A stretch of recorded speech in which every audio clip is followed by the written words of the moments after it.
3, 2, 1. I just bought a house at an online auction for over $500,000, and now I'm getting screwed. Again. But the good news is you get to learn for free in this video how the online auction process works, what happened, why it happened, and what the consequences are going to be for me. And of course, I'll show you footage of the house and the rolling effects that are resulting from this house. So here's the scoop. A lot of you know that I'm constantly looking for below market real estate transactions. In the last 2 weeks, I have written 5 offers because there are so many opportunities this time of year to buy below market value deals. So if you're thinking about buying real estate, you better be pre-approved and out there hunting because the hunting's good right now. But anyway, I have a little bit of an ambitious goal. I want to buy 2 to 3 properties before February of 2020 because I think the buying window for real estate is November to Feb. Now, I'm not gonna say no to opportunities the rest of the year. I just think this can oftentimes be the best opportunity. And that's partially because a lot of people are looking for Black Friday deals at the mall. I just happen to be looking for Black Friday deals in real estate, and you should too. So enter the online auction. If you've never heard of an online auction before, you should check out the website auction.com. And no, I promise you this is not sponsored, but check it out. You could even go to a website like hubzoo.com and you could type in your zip code or city and browse properties for sale. Well, I usually check my market to see what's available, I don't know, 4 to 5 times a day. Except one morning I woke up and realized, oh, wait a minute.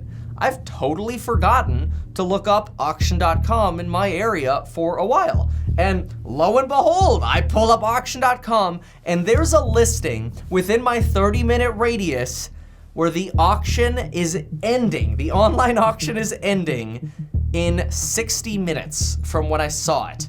And the problem was I had to meet a building inspector at the exact same time the auction was ending. Here's how auctions work. In order to place a bid on an online auction, you have to first determine whether a property qualifies for financing or not. This particular property that I was looking at did not qualify for financing, but I was okay with that. I was in a position to where I could buy this property and still can cash. This particular online auction also had the opportunity to visit and inspect the property beforehand. However, I didn't find out about it until an hour beforehand, so I had a little bit of a decision to make.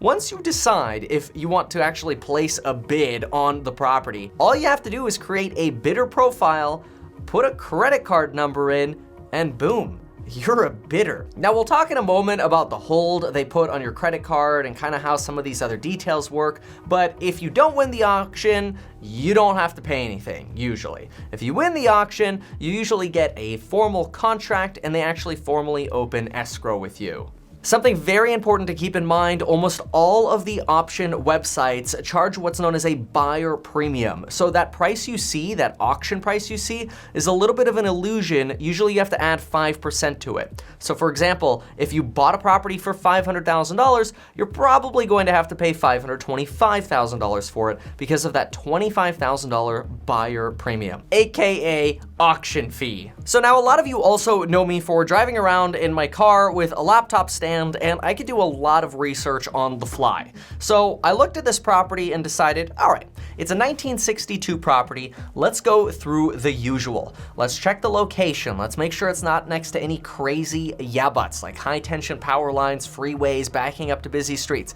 Can't handle those things. This is across from a middle school, which I'm not super jazzed about, but it's not such a bad issue. That's an adjustable issue, I call it. You take a little bit of penalty on price and rent, and you call it a day. I also try to find any kind of online permit records, and I try to look at the satellite image to see if I could see any kind of funky like trailers or add-ons or different roof styles or anything funky that I could see from satellite location, online permits. All of this is very important. Another good trick that I like to use is, especially if a home is in a tract, I'll actually look and see what's the square footage of this property, and then see if there are other properties with that square footage around. If there are 10 other properties with the same square footage that have sold even the last 5 years, then I know the odds that this one has any funky additions to it are very, very low. It's probably just a builder standard floor plan, which is what I want. Quick interjection for a shout out to Design Nerd Nate. I was an early purchaser of the investing course before all the lessons were complete, and even the private Discord launched. You can see the rest of his review on screen here, and remember to use that coupon code linked down below before the expiration coming up. One of my recent favorites has been white paging the owner names of the properties, just to kind of get a feel for the people that lived there, and sometimes you can find out what profession they were in, and then you're like, oh, they were a general contractor. That's really good, hopefully, right? And sometimes you look and you go, the seller's an attorney. Huh, okay. little skewed on their side. But anyway, it's amazing what you can do with some quick Googling these days. And then fortunately, this listing had photos of the interior. Honestly, if they didn't have photos of the interior and remarks on the MLS that this is a cash-only cosmetic fixer, I wouldn't have bought this. But I'm thinking to myself, okay, it's a cosmetic fixer. Here are photos. I see old kitchen, I see old bathrooms, I see old flooring, I see a little bit of damage to drywall. None of that bothers me. So I just look at the square footage and I go, you know what? I could probably get that place dialed in for 60 grand, but because I haven't actually seen it, let's just go worst case, 80 grand. That's over 30% more than my usual budget, just as sort of a reserve, and I'm thinking this should be plenty for a rental grade remodel. Being a 1962 property, I could usually assume it's on a slab, I can usually assume what plumbing and electrical and roof repairs it might need, drywall, kitchens, baths. I know what these things cost. I've done so many of these 1960s remodels. I was really not worried about this property. The comps I'm seeing, I'm gonna break 8, but I don't know, 825, maybe 850 is probably a stretch, so let's go 825 to be comfortable as my value, and I should definitely not be below 8. So then it gets pretty simple. If my max price is 620, I'm gonna put in 80. That means I'm into the deal for 700K with fix-up and holding costs.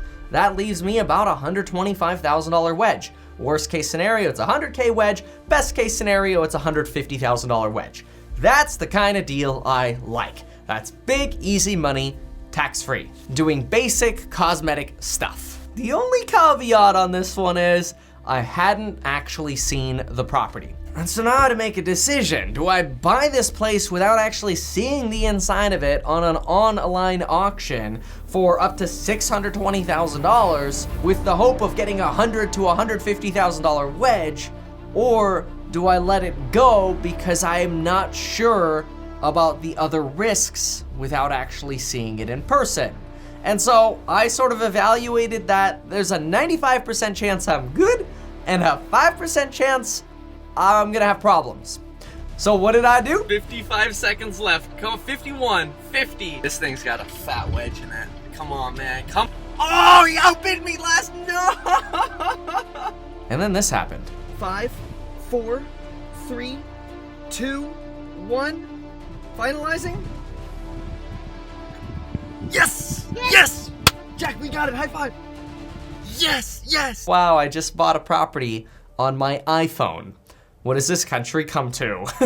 So initially, I'm so jazzed about the property and the location, and I'm not even worried about the school or the new Boys and Girls Club that's around the corner. Instead, I start driving around the neighborhood looking at, this is a great neighborhood. It actually kind of goes to show you how little of a concern I had with the actual house itself. I was more concerned with the location, which is something that's unchangeable when you buy real estate. Well, then it was time to go inside, and when I go to unlock the door, I get my first red flag.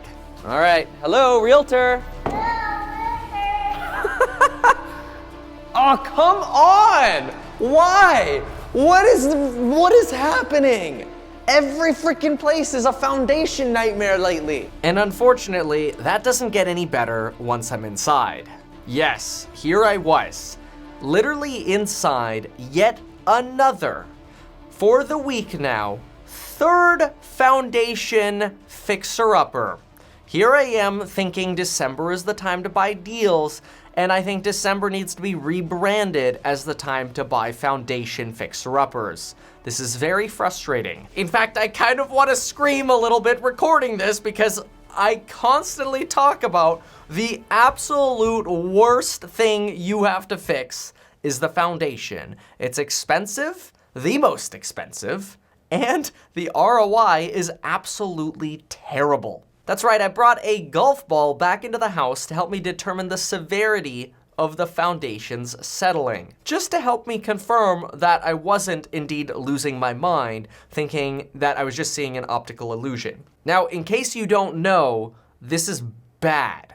When the ball rolls and slams into the wall, it's bad. Because we didn't shove it into the wall, we literally put the ball on the floor with no push in any direction. If anything, we compensated into the opposite direction, and the ball picked up speed and quickly rolled into the wall in various different corners of the house, over and over and over again. And it honestly felt like the house was settling in multiple different directions, severely.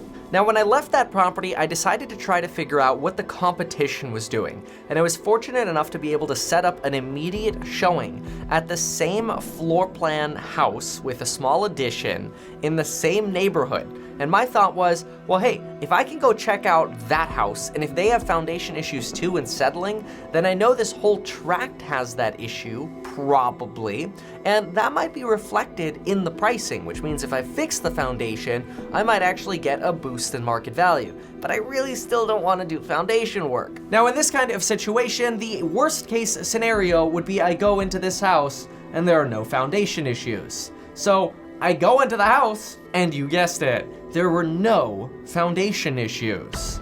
So what's the first thing that I did? I gave a ring to my favorite local foundation company. At first, my conversation went pretty normally, and he said, you know what, slab, we could throw a few piers in or whatever. Figure it's gonna cost somewhere around $1,800 per, and usually we just put a few in where it's bad. You know, a lot of these projects you can jack up and fix up for somewhere around $15,000 to $25,000. Obviously, it depends on the severity. We'll have to come out to give you a formal estimate. After our phone call, he called me back, like 2 minutes later. And I'm thinking to myself, okay, he usually doesn't call back. Kevin, I know this house. We've already inspected this house. We have reports on this house. This foundation is going to cost you over $90,000 to repair. But I really want my wedge deal. I just don't want a foundation wedge. So now let's hit the pitfall of this deal and what it's gonna cost me. Auction.com says if you sign a contract, your deposit is at risk. In this case, the deposit is around $30,000. That is a lot of money, and I don't wanna lose $30,000. But fortunately, I did my research before going into this deal. So you remember when I told you that there was a 95% chance I'd be good and a 5% chance that I'd run into problems?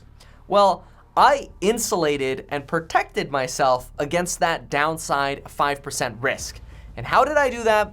By knowing the terms and conditions of the auction.com website. If you submit a bid and you win, and you do not sign the contract, and you walk away from the table before signing a contract where you agree to an earnest money deposit, you walk away before that point, the maximum liability you have as a buyer, a reasonable fee they call it, as determined by auction.com, is the cancellation fee listed on the auction listing.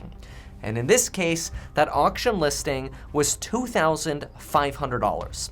But because this report existed prior, apparently, to this auction even going up for auction, part of me is wondering who knew about this beforehand. But fighting over the disclosure issue aside, let's be real.